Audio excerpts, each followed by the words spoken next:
मुख्यमंत्री माझी लाडकी बहीण योजनेमध्ये खूप मोठी खुशखबर आलेली आहे, आनंदाची बातमी आलेली आहे त्या बहिणींसाठी ज्या बहिणींना अजूनही हप्ते मिळाले नाही आहेत, ज्या बहिणींना सप्टेंबर ऑक्टोबरपासूनचे हप्ते मिळाले नाही आहेत, त्याचबरोबर ज्या बहिणींना मार्च आणि एप्रिलचा हप्ता मिळालेला नाही आहे त्या बहिणींसाठी खूप मोठी खुशखबर आलेली आहे। डबल खुशखबर आहे, आता त्यांना मे महिन्याचा हप्तासुद्धा मिळणार आहे आणि लवकर जून महिन्याचा हप्तासुद्धा त्यांना मिळणार आहे। तर मे महिन्याबाबतची माहिती समोर आलेली आहे। आता त्याचबरोबर ज्या बहिणींचे हप्ते रखडलेले आहेत तर त्यांना का मिळाले नाहीत हप्ते, त्यांचे हप्ते का रखडलेले आहेत, नेमके कारणं काय आहेत हे सुद्धा आपण आजच्या व्हिडिओमध्ये बघणार आहोत। त्याचबरोबर तुम्हाला 3,000 रुपये प्लस 3,000 असे टोटल 6,000 रुपये मिळणार आहेत। मे आणि जूनचा हप्तासुद्धा तुम्हाला मिळणार आहे। आता हे कधी मिळणार आहे, कधीपासून याची सुरुवात होणार आहे हे सुद्धा आपण बघणार आहोत। KYC बाबतसुद्धा आजच्या व्हिडिओमध्ये आपण बोलणार आहोत। त्याचबरोबर DBT ॲक्टिव्ह हे जे काय आधार सीडिंग जे काय आहे ते सुद्धा आपण कसं करायचं आहे, काय करायचं आहे हे सुद्धा बघणार आहोत। आपण ITR नेमकं काय आहे हे सुद्धा आपण आजच्या व्हिडिओमध्ये बघणार आहोत। तर ज्या बहिणींचे हप्ते रखडलेले आहेत त्यांनी महिला व बाल विकास विभागामध्ये जाऊन हे काम नक्की करायचं आहे। नेमकं कोणतं काम करायचं आहे हे सुद्धा आपण व्हिडिओच्या माध्यमातून बघणार आहोत। नेमकं तुम्हाला रखडलेले हप्ते कसे मिळणार हे सुद्धा मी तुम्हाला या व्हिडिओमध्ये सांगणार आहे। खूप मोठी आनंदाची बातमी, खूप मोठी अपडेट लाडकी बहीण योजनेमधून समोर आलेली आहे। 23वा आणि 24वा हप्तासुद्धा तुम्हाला आता लवकरच मिळणार आहे। याबाबतची संपूर्ण माहिती आजच्या व्हिडिओमध्ये आपण घेणार आहोत। नमस्कार, मी देवानंद गवांदे आणि आपण बघत आहोत टेक्निकल मराठाजी। ताईंनो, या चॅनलवर जर तुम्ही नवीन असाल तर चॅनलला सबस्क्राईब करून घ्या अशाच नवनवीन अपडेटसाठी। तर सर्वात आधी आपण हे बघणार आहोत ताईंनो की नेमकं तुमचे हप्ते रखडले का आहेत, तुम्हाला हप्ते न मिळण्याचं कारण नेमकं काय आहे, सर्व आपण जाणून घेऊ। बघा, सर्वात आधी 1 नंबरवर तुम्ही बघू शकता की मार्च आणि एप्रिलचा हप्ता ज्या बहिणींना आला नाही ते आपण बघणार आहोत का आला नाही आहे आणि मागील हप्ते तुम्हाला का मिळाले नाही आहेत। कुणाकुणाला सप्टेंबरपासून हप्ते मिळाले नाही, कुणाला ऑक्टोबरपासून मिळाले नाही आहेत। तर हे हप्ते तुम्हाला का मिळाले नाही आहेत, 4 ते 5 महिन्यांचे हप्ते तुम्हाला का मिळाले नाही, नेमकं याचे कारण आपण बघणार आहोत।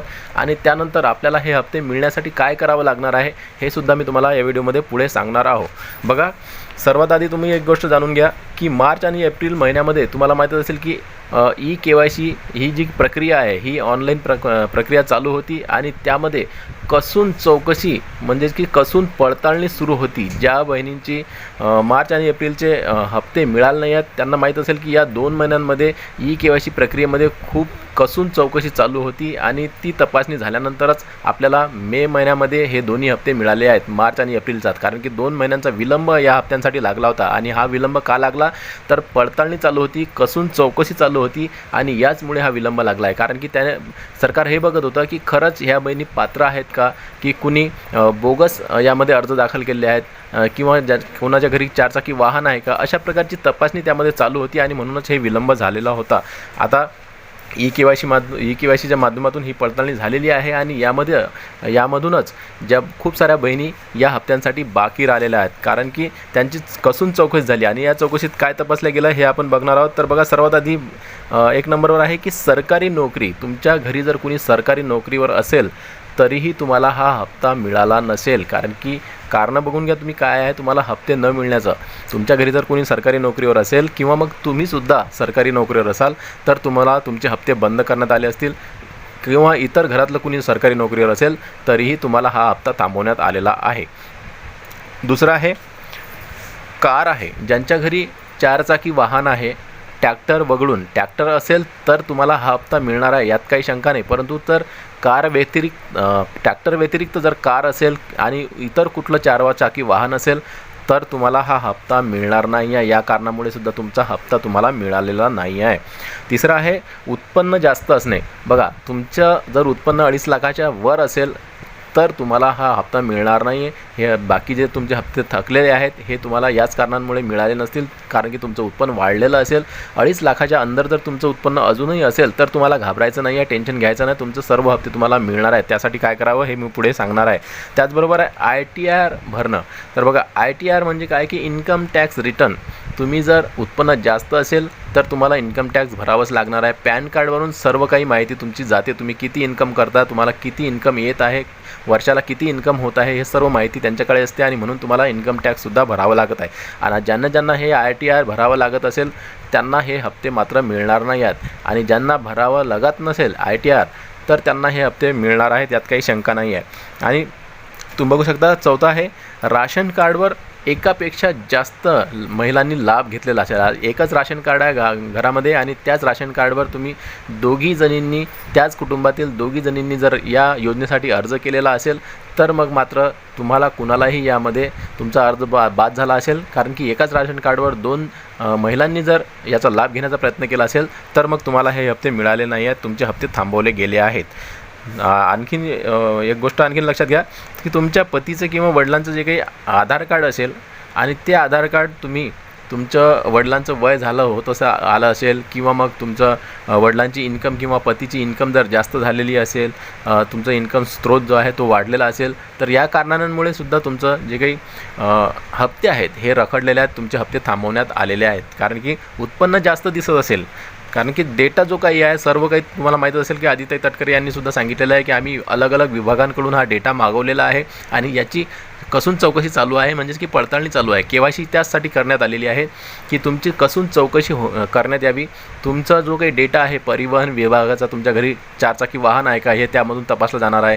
इन्कम टॅक्स डिपार्टमेंटमधून डेटा बोलावल्या गेलतात, त्यामधून तुमचं इन्कम किती आहे, तुमचं उत्पन्न किती आहे हे त्यांना समजलं आहे आणि यावरूनच त्यांनी तुमचे हप्ते थांबवलेले आहे आणि असू शकतात.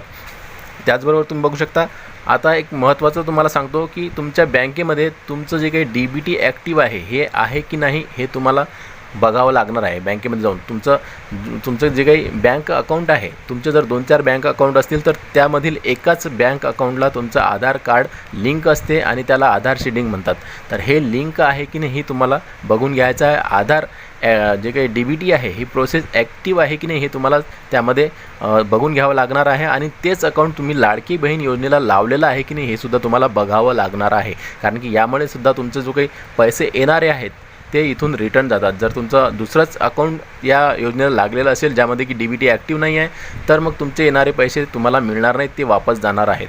आता ही गोष्ट तुम्ही लक्षात घ्या. तुम्हाला बँकेत जाऊन तुमची KYC केलेली आहे की नाही, DBT ॲक्टिव्ह आहे की नाही हे तुम्हाला एकदा चेक करून घ्यावं लागणार. कारण की तुमच्या बँक अकाउंटला जर DBT ॲक्टिव्ह नसेल तर मग तुम्हाला हे पैसे मिळणार नाहीत, त्यांना वापस जाणार आहेत. आता तुम्ही DBT म्हणजे काय तुम्ही माहीत असेल तुम्हाला की डायरेक्ट बेनिफिट ट्रान्सफर, या DBTमुळेच तुमचा जो काही सरकार पैसा टाकतोय तो तुमच्या खात्यामध्ये येत असतो आणि हे तुम्हाला तिथं बँकेमध्ये जाऊन चेक करायचं आहे. आता बघूया की आपल्याला रखडलेले पैसे कसे मिळणार आहेत. आपण चेक कसं करायचं की आपलं नेमकं चूक कुठे झालेली आहे, आपलं जे काही योजनेमधील जे काही लाभ आपल्याला मिळाला नाही आहे तो का मिळाला नाही आहे हे आपण चेक कसं करायचं. तर तुम्ही ऑनलाईन तक्रार करू शकता. लाडकी बहीण योजनेच्या वेबसाईटवर जाऊन तुम्ही तक्रार या ठिकाणी तुमचा मोबाईल क्रमांक आणि कॅप्चा कोड टाकून तुम्ही जेव्हा वेबसाईट उघडसाल त्यावेळेस तुम्हाला ऑप्शन येतात आणि त्या ऑप्शनमध्ये खाली तक्रार नावाचं एक ऑप्शन येते, त्यावर तुम्ही तक्रार ऑनलाईनसुद्धा करू शकता आणि त्यानंतर तुम्हाला त्याचा रिप्लाय येणार आहे. त्या रिप्लायमध्ये नेमकं काय लिहिलं आहे हे तुम्हाला तिथं वाचायला मिळणार आहे. कारण की आपण तक्रार करतो त्यावेळेस सर्व जे काही डेटा आहे तो तपासला जातो आणि मंत्रालयातून आपल्याला तिकडून रिव्हर्स मेसेज येतो आणि त्या मेसेजमध्ये सांगण्यात येतं की तुमचं अशा प्रकारे यामध्ये घोळ आहे आणि म्हणून तुम्हाला हे पैसे मिळत नाही. आता काही ठिकाणी असं असू शकते की तुमच्या घरी 4 चाकी वाहन असेल किंवा मग तुम्ही सरकारी नोकरीवर असाल म्हणून तुमचे पैसे थांबवण्यात आलेले अशा प्रकारचे मेसेज येतात. कारण की तुमचं जे काय डेटा त्यांनी पाहिलेला आहे त्यानुसारच तुमचे हप्ते बंद करण्यात आलेले आहेत आणि म्हणूनच तुम्हाला हे चेक करायचं तक्रार अर्ज करून आणि त्यामध्ये तुम्हाला ते सविस्तर सांगतील की तुमचं नेमके पैसे का बंद करण्यात आलेले आहेत. त्याचबरोबर तुमच्या एकाच कुटुंबात जर 2 बहिणी किंवा महिला एकाच राशन कार्डवर लाभ घेत असतील तर ते सुद्धा सांगतील आणि त्यामध्ये सुद्धा तुम्हाला तक्रार करून हे म्हणजेच की एकूण काय की कारण तुम्हाला माहीत पडेल. तुम्ही तक्रार जर केला तर तुम्हाला नेमकं कोणत्या कारणाने तुमचे पैसे थांबवले हे तिथं माहीत पडणार आहे. आणि दुसरं म्हणजे तुम्हाला महिला व बाल विकास विभागामध्ये जाऊन तशा प्रकारची मागणी करायची आहे की आमचे नेमके हप्ते का रखडलेले आहेत. आता तुम्ही म्हणसाल की महिला व बाल विकास विभागामध्ये तर कुठल्याही प्रकारचं पडताळणी चालू नाही, KYC चालू नाही आहे, कागदपत्र घेत नाहीत, तर आपल्याला त्याच्यासाठी जायचंच नाही आहे, KYCसाठी जायचंच नाही आहे. नेमका आमचा हप्ता का थांबला आहे, आधार कार्ड घेऊन जायचं आहे आणि आपल्याला तपासायचं आहे की नेमकं आमचे पैसे का रखडलेले आहेत हे तुम्ही चेक करा, आमचे पैसे का आले नाहीत हे चेक करा. आम्ही हे KYC करण्यासाठी म्हणत नाही आहे, आमचे नेमकं पैसे का आले नाही आहेत, आमचा लाभ का थांबला आहे हे आम्हाला चेक करायचं आहे. तर आधार कार्ड नंबरवरून तुमचं ते तिथं सांगतील की नेमकं यामुळे तुमचा लाभ थांबलेला आहे आणि त्यानंतर तुम्हाला कारण समजलं तर तुम्ही मग ती त्याची योग्यरित्या तुम्ही हाताळणी करू शकता आणि KYCच्या द्वारे तुम्ही ज्या काही गलती केलेल्या आहेत ते सुधारू शकता, कागदपत्र नवीन KYCमध्ये अपडेट करू शकता. मग तिथं जाऊन तुम्हाला चेक करायचं आहे की आपलं नेमकं कोणत्या कारणामुळे आपले पैसे आले नाही आहेत. तर KYC पुन्हा सुरू होणार आहे ताईंनो, घाबरायचं नाही, टेन्शन घ्यायचं नाही. पुन्हा एकदा संधी मिळणार आहे. आदिताईंनी सुद्धा सांगितलेलं आहे, एकनाथजी शिंदे यांनी सुद्धा सांगितलेलं आहे, कोणत्याही लाडक्या बहिणींना जे की पात्र आहेत यांना आम्ही वंचित करणार नाही. सर्वांचे लाभ त्यांना रेग्युलर मिळत राहणार आहेत. आणि तुम्ही KYCमध्ये नवीन अपडेट करून जे काही तुमचं राहिलं असेल, काही चूक झाली असेल, भूल झाली असेल, तर तुम्ही तिथं सुधारून ते तुम्ही नंतर KYC करून पुन्हा व्यवस्थित करू शकता आणि आपले सर्व लाभ मिळवू शकता. तर तुम्हाला हे अशा प्रकारे महिला व बालविकास विभागामध्ये जाऊन, जिल्ह्याच्या ठिकाणी असते कार्यालय, तिथं जाऊन तुम्ही ही चौकशी करू शकता. आणि आपली KYC जेव्हा चालू होणार आहे, आता लवकरच चालू होणार आहे, त्यावेळेस तुमचे अपडेट करू शकता कागदपत्र नेऊन आणि आपली KYC पूर्णतः व्यवस्थित करून, आपले कागदपत्र व्यवस्थित जुळवून आपली KYC करून आपलं पात्रतेनं लाभ घेऊ शकता. तर आनंदाची बातमी आहे की 23वा आणि 24वा हप्ता मिळणार आहे, लगेचच सुरुवात होणार आहे आता लवकरच. 23वा आणि 24वा 3,000 रुपये मे आणि जूनचे लवकरच एकत्र टाकण्यात येणार आहेत. खूप मोठी अपडेट आलेली आहे. जून महिन्याच्या 10 तारखेपर्यंत, ऐकून घ्या ताईंनो, जून महिन्याच्या 10 तारखेपर्यंत आपल्याला दोन्ही हप्ते मिळणार आहेत. मे आणि जूनचे एकूण 3,000 रुपये मिळणार आहेत. ज्या बहिणींचे एप्रिल आणि मार्च आणि एप्रिलचे हप्ते रखडले आहेत त्यांना 3,000 ते मिळतील आणि हे 3,000 असे 6,000 टोटल त्यांना मिळणार आहेत. खूप मोठी अपडेट सध्याची. व्हिडिओ आवडल्यास लाईक करा. व्हिडिओ पुन्हा नवीन एका व्हिडिओमध्ये. तोपर्यंत जय महाराष्ट्र.